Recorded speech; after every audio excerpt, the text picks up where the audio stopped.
தான் கதி. உள்ள போக ரெடியா இருங்க. நாங்க ஏன் உள்ள போனோம்? நீதான் தோத்து சின்ன பண்ண மாதிரி உள்ள போற. அத நான் பார்க்க தான் போறேன். இங்க பாருங்க, அனாவசியமா பேசாதீங்க. நாங்க ஏற்கனவே கடுப்புல இருக்கோம். கிளம்பிடுங்க. சரி போலாம். இவங்கெல்லாம் திருந்தவே மாட்டாங்க.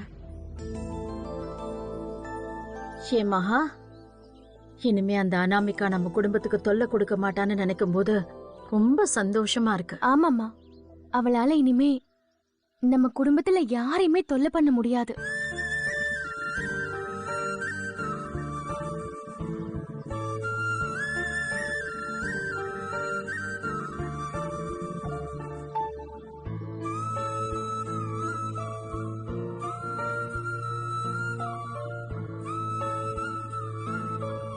நீங்க பேசினதெல்லாம் நானும் கேட்டேன்.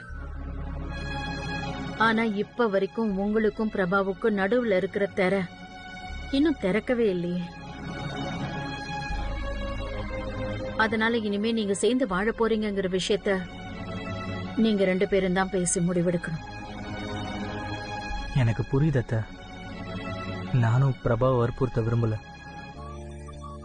அவ குணமாயிட்டு வந்ததுக்கு அப்புறம் அவளே என்ன முடிவெடுக்கிறான்னு சொல்லட்டும். இப்ப நான் அவளை தொல்லை பண்ண வேண்டான்னு கொஞ்சம்